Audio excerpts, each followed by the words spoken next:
Well, I'm sitting at home and I'm bored because I can't photograph. And the reason I can't photograph is because I have a snapped tendon and some displaced vertebrae in my neck. So while I recover, I thought I'd make some videos about techniques and things like that.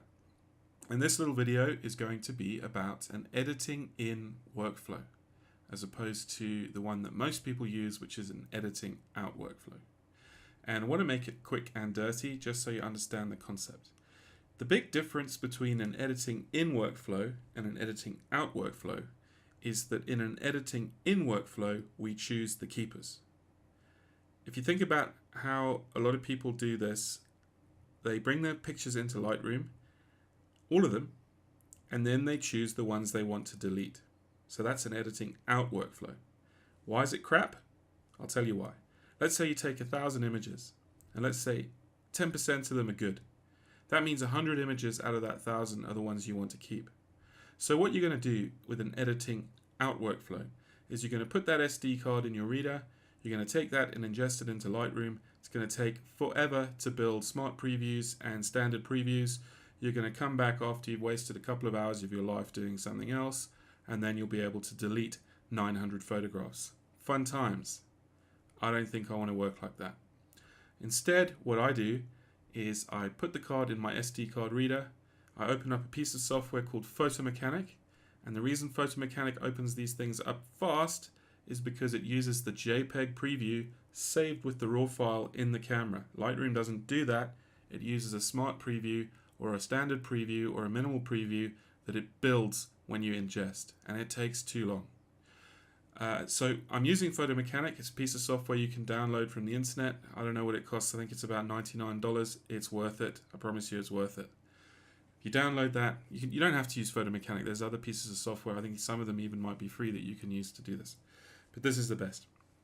So I'm going to edit in these photographs. And what that means is I'm going to be choosing the ones that I want to keep. The 100, not the 900 that I want to delete. It's going to save me piles of time.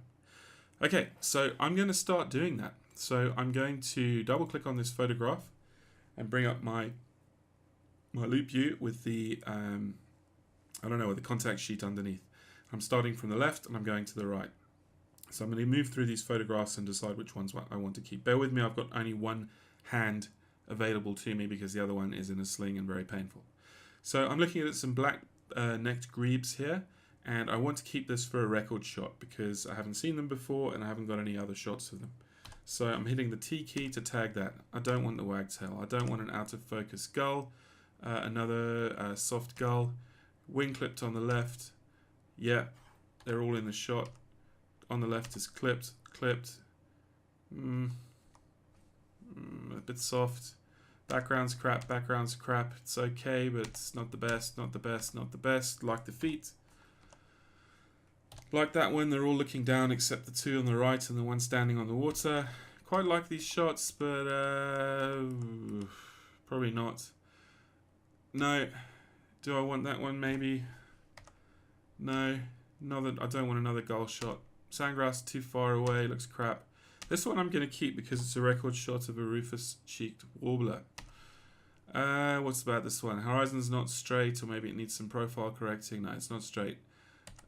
Kind of like that one, don't know why. Just like the tones a bit better and the shadows a bit brighter. Don't really like it. Oh, now this is an attempt at a bit of arty, slow shutter speed. Don't like it. Don't like it. That one's alright. Not another sunset, please. Not another sunset. Trying to get the boats moving in this on the water with a long exposure didn't really work very well. It's a bit meh. Don't really like that one. Yeah, that one's okay. It's a nice, it looks like a diamond dredge. I'm not sure it's a fishing boat. It looks like a dredge. Boats moving. Boats not moving. Maybe I'll keep that one. Don't know if it's sharp. Might be not another sunset.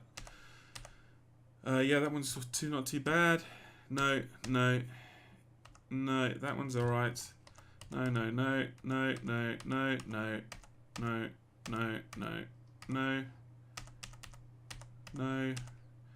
Kind of okay with the horizon at the back there and the two channel buoys. It reminds me of my youth in Hong Kong sailing. The channel markers do. Anyway, sentimental. So what else have we got? Bit boring, bit boring. I kind of like the textures in the rocks. I'm going to keep that one. That one's the same, but it's soft. No. Jackal buzzard, really nice bird. Too far away, too far away, too far away. Done. Right, so I've decided which ones I'm going to keep. So I'm going to select the untagged photographs. Let's zoom out and see how many we got. So pretty much the bulk of them I'm going to be deleting.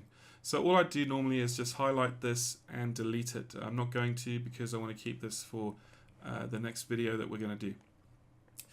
Anyway, so imagine these have all been deleted. Now I go into the tag selection and it's very few. Now when I bring these into Lightroom, it's going to take no time because there's only 14 images. Great. So the next step here is to decide which ones I'm going to develop in Lightroom. And because Photomechanic has color flags, ratings, star ratings, and keywords which sync with Lightroom, and they save to the XMP file alongside the sidecar file alongside these raw files, I can go into here and I can start adding this metadata to these pictures in order to bring these into Lightroom, and they'll have the metadata already in them when we get into Lightroom. Clever, hey? So these black neck grebes I'm not going to be developing. I'm just going to keep it for a record shot. So my label for develop is red. So I'm going to mark the ones that I'm going to develop in red, and the ones that I'm not going to develop I'm just going to leave. So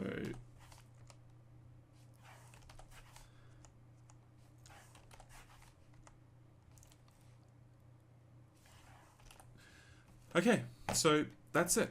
I've basically edited in. I've got my develop class of pictures marked, and the final thing that I would do before bringing these into Lightroom, which I will do in a separate video, is to introduce keywords. So I would use the structured keywords panel to do that. And the great thing about Photomechanic is it has a much better keywords panel than Lightroom does. It is so much better. And I've built a 7,000 item hierarchical list for South African nature photographers. You can download it for free from my website. And I use this to keyword my images, and it matches the hierarchy that's already in Lightroom. So when I choose a picture here of these flamingos, let's say, and bear with me, my arms are already sore while I hit the shift key. I want to tag all three of these flamingos with whatever it is they are. So I'm going to hit flamingo, flaming, and it's a greater flamingo. I double click on that. Sorry, I went wrong. Just do it again. Greater flamingo. Double click, put in the Latin name. I'm going to add that. They are flying. So I'm just going to type in flying or fly. Here we go. Hit them there. I don't want to tag too much because it ends up getting messy. If I was to go into stock photography or something like that, then yeah, I'd want more tags, but I can do that at a later stage when I've selected the photographs for stock. Again, that's kind of an editing in idea there. So I just want the bare minimum of keywords applied to these birds and these pictures before I bring them into Lightroom. So this is now a keyworded image, and you can see in my little keywords panel I've got a whole bunch of keywords, and all I had to do was search for two things: flamingo and flight, or flying. And I'm done. I'm ready to bring my pictures into Lightroom, and it took me however long this video is, 9 minutes. It would have been quicker if I wasn't all yakking away to you guys. That's an editing in workflow. I hope it's useful.